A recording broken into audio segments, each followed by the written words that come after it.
Hey guys, what's going on? My name is Rex, and I've got a nice video with the AK-47. I don't see many games with this gun, so I thought I was gonna give it a shot and see how it holds up with the other guns. And actually, I'm kinda surprised that it's not as good as something like the AZR or even the M416, but it is still pretty good. I mean, the recoil it's really strong. So it's almost unusual without the red dot sight because you really can't see anything with the gun jumping around. But as you can see here, I'm not actually having that much trouble. Putting some score with it, and it's fun. I just wish it was a little bit more like Modern Warfare 2. I really liked how that gun played in that game, but I'm not gonna talk much about the gameplay as I usually do. Instead, I've got a little joke for you guys. Another one of my uh, famous philosophical lame jokes, but here we go. Moses, Jesus, and a bearded old man were playing golf. Moses drives a long one, which lands on the fairway but rolls directly towards the pond.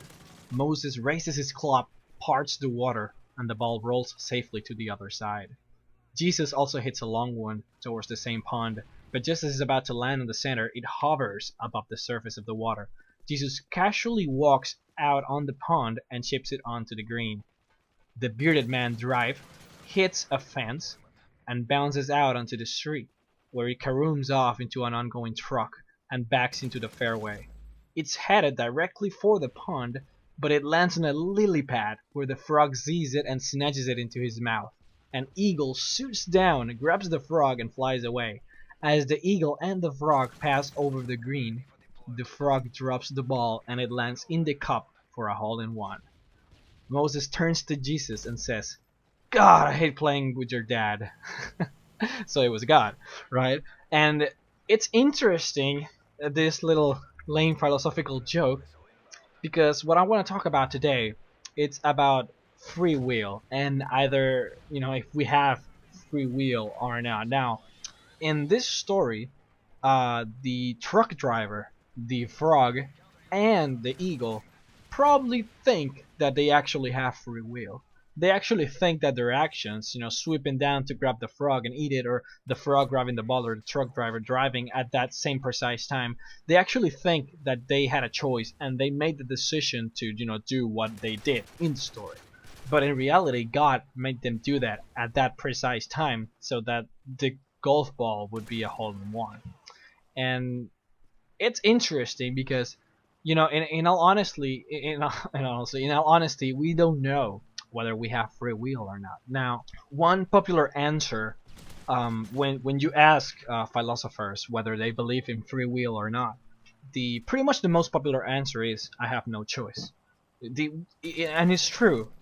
We actually don't have a choice whether we want to believe in free will or not, and it's pretty much the stance that I take. I mean, honestly, if we don't believe that we have free will, then our entire sense of morality crumbles into pieces, because if we don't have a choice in anything that we do, then what's the point in even trying to be good or trying to be bad? It would just mean that we should just simply roll with it. But the little mind blown is that even if our creator gave us the ability to have our own free will, in the end, we don't have a choice in believing it. So it's kind of ironic that God gives us the choice to make choices, but in the end, we don't have the choice to believe if we actually do or not.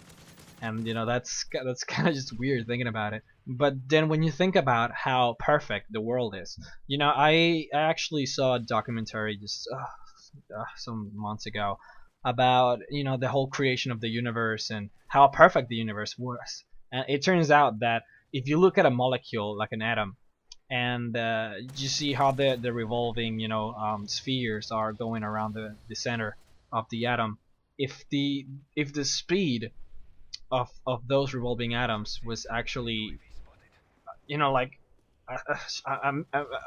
a tenth of a tenth of a tenth of a tenth uh, slower, then the world would cease to exist as we know it.